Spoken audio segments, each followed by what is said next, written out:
Hi, and welcome to Friday's podcast around strategy and sales. I'm going to be talking a lot about the strategy that builds sales, not luck. And we're going to cover a couple of areas here. That's something I see all the time when I'm helping businesses obviously try to grow and understanding this, the structure of an exporter, of the things that they should be thinking about, particularly in their international strategy. It's very important to think of the things we should be thinking about. And most exporters obviously are thinking growth, which is great and very important. But there are key things we should be thinking about when we're looking at that. Many of us believe export is simply to just find buyers, but it's not. It's understanding what you need. And I talked this morning, actually, we did a webinar this morning with Santander Bank, and it was really interesting to talk about this. Margin pressures now are eroding profitability as volume grows without pricing discipline. You've got to have a discipline. You remember we've talked about getting your checklist to your inquiry, getting everything in place. These all have a huge effect on your margin pressures. Customs, think about your customs exposure. Customs exposure now in compliance is probably more critical than ever.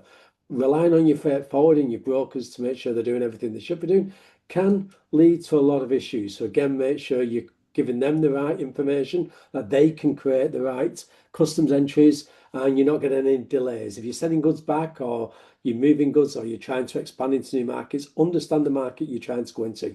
And your Incoterms plays a crucial role within that. Where's the risk? At what Incoterm level are you taking that puts the risk as you as a seller, or do you push it onto the buyer? Again, two critical areas we should be thinking about. Supply chain instability is a key thing. There's so much conflict out there and so much confusion, so much challenges that actually to grow is quite difficult in some areas. But actually, if you get this right, this can really grow your business.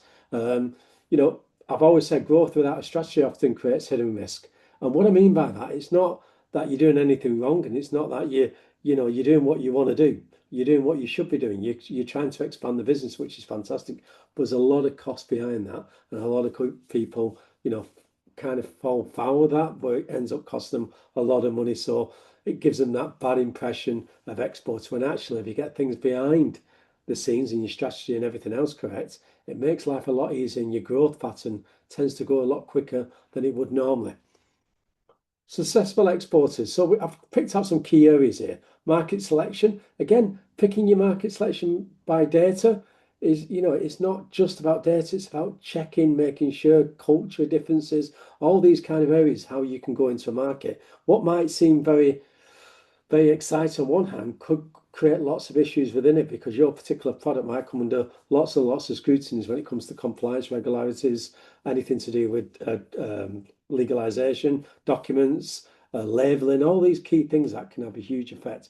And then your Incoterms, your duties, your taxes, all these things have a cost. So again, planning that is very important.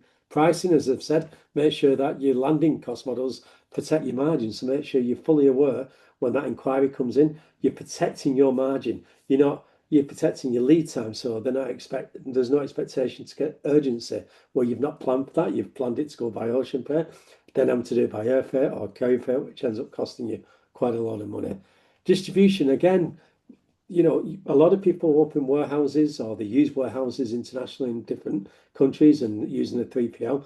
It's great using that structure, but have a good relationship with that structure, because they'll be doing your deliveries. Actually, picking a distributor in a country might be the way forward for a lot of people as they increase the strategy, is looking actually for a key partner who knows the market, who can increase your sales. Yes, you have to share a bit of the profit, but actually he knows everything about that country that you're going into. Again, don't just rely on one distributor. You may have to have 2 or 3 or 4 distributors in one particular country, because some countries are vast. If you think about things like Germany, remember in Germany, if you're based down in Berlin, your agent, what work is he going to do up in the north in Mönchengladbach or Neuss? Or is he then going to concentrate on Hamburg, Bremen on the other side, and then further down Frankfurt, going down towards Munich? You may need an agent, Hamburg, Mönchengladbach, Neuss area, and maybe Frankfurt. So again, these are the key things to think about when you're planning your strategy. It's very important. Compliance, again, customs is very important. Understanding your customs risk. Make sure your commercial invoice is clear with your packing list. And if there's any requirements within that, make sure you've got your certificate of origin if it's needed. If it's going into Europe, make sure you've got your origin, You make sure you got your commodity codes, your 8 digits as your national code here in the UK. It's very important. Supply chain visibility, it's very important. Understanding that the freight and inventory flows, understanding how what's happening with your freight forwarder, what are they doing, how's that working, what checks are you doing, are they keeping you up to date? In my experience with freight forwarders, a lot do keep you up to date. They're very keen and keep you up to date, but it's important that you take on that challenge as well. Very important. A bad strategy destroys profit. It's very clear. And what the common mistakes we see in that, long Incoterms, you've either picked DDP because you got excited and giddy with yourself, cost you a lot of money. Maybe DAPs cost you a lot because you haven't to pay for the freight. Maybe X Works, you've used X Works, it's a lot easier. But then it's fraught with some issues further down the line when we talk about compliance and auditing. Incorrect landing cost. Have you calculated all your costs? If there's 4% duty or 3% duty or 6% duty in the country, who's paying for that? Are you expecting the customer, the buyer to pay that, or is the buyer expecting you to pay? It's very important to understand that risk there.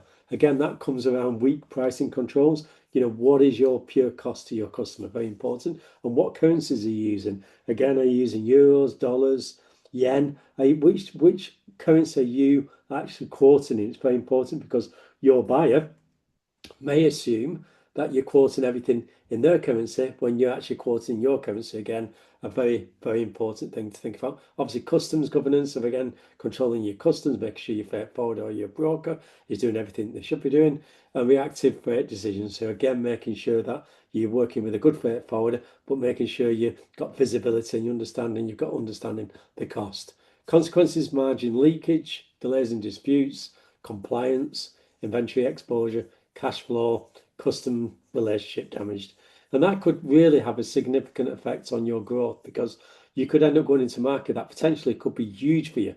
But you get it wrong at the first hurdle, doesn't give the buyer much confidence where he could really expand selling into his country with your product. So again, build that relationship up, understand your profitability within your pricing, but make sure you're very clear with that because it's very, very important. Again, strategy creates, it's very important. It's the old kind of saying, as we say, export strategy creates control. It's one of the key areas. I've just moved my image there in case it's in front of it.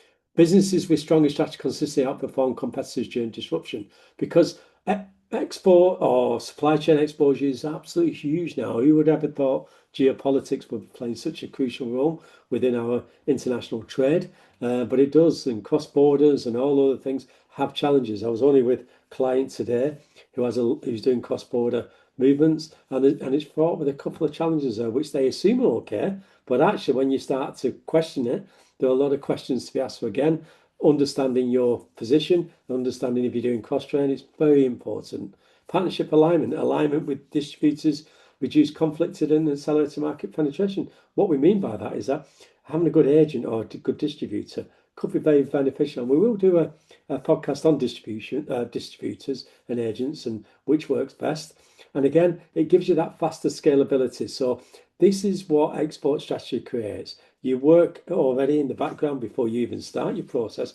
What are the best 4 key areas for me? Is it a distributor model? Is it an agent model? Is it a 3PL model? Which are the key things that I should be using? When I talk 3PL, what I mean by that is that you'll use a freight forwarder or warehouse facility in the country you're delivering to, and they'll distribute. So if you was doing Europe, you might have a base in Holland or somewhere where you deliver everything into Holland, and then as you're selling your goods, it's distributed from Holland. It's already been cleared or it's in a bonded, and that it's a lot quicker than to the end customer. But again, make sure you're in full control of that. It's very important because it's costly. You've got to get stock over there. It's fraught with customs and other areas. There's no problem doing it, but as long as you understand your risk involved in that, and also the cash flow element to it, particularly having your goods in. What happens if anything happens to that warehouse and all your stocks in there? What insurance policies and procedures do you have in place? Very important to think about. And we see this a lot. Exporting has changed. I can't tell you how much exporting I've seen the changes, and particularly now we're coming around AI, and a lot of people talk about AI, but I'm going to explain that a little bit better. Customs, we're seeing a lot more tight penalties, Steve, than ever before. So what we mean by that is that there's a lot more exposure there, and there's a lot more cost that can hit you. Freight volatility, we're seeing in the congestion and lots of other things is a challenge in your supply chain planning because every month it's changing. We've got the challenges at the moment with Iran and Hamas, the Strait of Hamas. We have challenges with goods coming in using the Land of Good Hope because they're having to go round. We've got Panama, we've got Suez Canal, all these key issues that have their own challenges in themselves. If you're going across water into Europe, you've still got your customs. So again, making sure you're fully aware of your customs challenges. And if you're going into Ireland, into Northern Ireland, again, under the Northern Ireland Protocol now, it's getting easier, but there's still challenges there. Sustainability, again, buys expectation around ECG. What are your expectations? What are the challenges there? You've got CBAM, Carbon Border Adjustment Mechanism now that's hitting into the EU, and now people are starting to have to think about, filling in documents, making sure they're aware of what the goods, the commodity codes, does that reach a certain criteria and a certain level that they then have to then apply for credits and things like this. So there's a lot of challenges within ESG. Geopolitical, we're seeing that it's the big buzzword now, but it's here and it's here probably to stay for a while. One of the key things I want to talk about is AI and trade intelligence. What do we mean by that? We use AI. We use AI. We have a few tools that we use which work fantastically, and without them, we couldn't do what we do, particularly when we're doing our market research tool that we have now or we've created. That is mind blowing what it does, but that's been 2 years in the making. That's not something that's happened overnight. And when we built the diagnostics program, that took us nearly 2.5 years. Why did it take us so long? Because we built it. We actually built it from scratch. We didn't use a programmer who doesn't understand our business, who's fantastic at digital and AI and everything. But if they don't understand the flaws of what you're trying to achieve, the system never works because it doesn't understand, or the system is built by somebody who doesn't understand in supply chain. The supply chain is complex in itself. So that's why ours have taken a bit longer. But when they work, they are really mind-blowing. It's really good.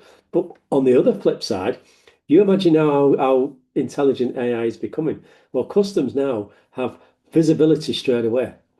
Whereas before, it might have been later. Now it's 100 miles an hour now. They can see that data as quick as you can or as quick as you can't. So that's where, when the goods are now shipping under WCO rules or any other rules within customs, AI will start to play an important role in that. And that creates its own challenges within itself.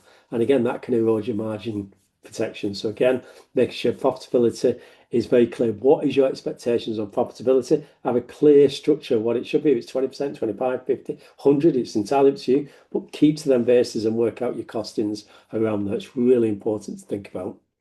Again, just some questions that you should think about. Every expert should be able to answer these questions with confidence. If you cannot, the growth may be built on unstable foundations. What I mean by that, I just put a couple of questions in here. Do you know your true landing cost? Do you? Is your pricing model sustainable? Could customs errors damage profitability? Are your Incoterms protecting margin? Are your distributors aligned? Is your export growth structured? And I've put it on there. We have diagnostics, which, is you can pay for it on the website. I would say it's the best investment you can make. And these are the questions that are asked. And then it starts to give you like a traffic light system and it starts to mark you on the traffic lights of how it's working. So green, you're doing a lot of things good. Amber, you have to check and make sure what the challenges are. Red, they're the key areas. They're the key areas you need to concentrate on. That's why we built it. We built it on the traffic because it's easy to understand. Strategy builds sales, not luck. It's very important. Every success is really an accident. Yes, you can wing it, you can move, you can do things, but actually a good strategy in sales really works, and you have to stick at it. And if I can only give you some of my things, strategy that I've been working on with YouTube and other things, the painstaking strategy that you have to stick to every single day, but they do start to work. We've seen, our strategy now within our YouTube, just for instance, and podcast, we're seeing it grow and grow, but that's been very strict strategy that we've built around that. So again, it doesn't matter what field you're in, but if you want to build that export strategy, you've got to be very clean. You've got to stick to it. You can't just, 3 months down the line, it's not working, let's change. You've got to have a 6 month to a year plan. It's very important. And what these podcasts, to just help you stay ahead. We're not telling you anything probably you don't know. We're just kind of reminding you to think these things when you're planning anything. It's very important. Again, on Sunday we start our new history channel. and we're going to be doing the Silk Road and modern supply chain. I must say, I'm very excited. I hope you'll listen to it. It really gives you an insight of the evolvement, so how it's evolved over the years. I'll get my teeth in today. How it's evolved over the years, but actually how things haven't changed enough. And the way I've delivered it, I've kind of give you two of the sequences: what was happening then, what's happening now, how you put it together, how things don't really change. So AI is nothing new. It's just a new technology that's coming. And again, please, on Sunday, it comes out at 8 o'clock in the morning. And then next Monday, we'll have podcast on compliance. And then Wednesday, we'll have our newsletter. But thanks for jumping on our podcast. It's really appreciated. We only ask you to subscribe. That's the only thing I ask you is subscribe. The more people that subscribe, the more things we can do as we build up the channel, which is now building quite nicely. So thanks for joining us. And we look forward to seeing you hopefully on Sunday. If not, hopefully we'll see you next week. But enjoy your day. Weekend's on its way, and hopefully some nice, easy listening on Sunday morning.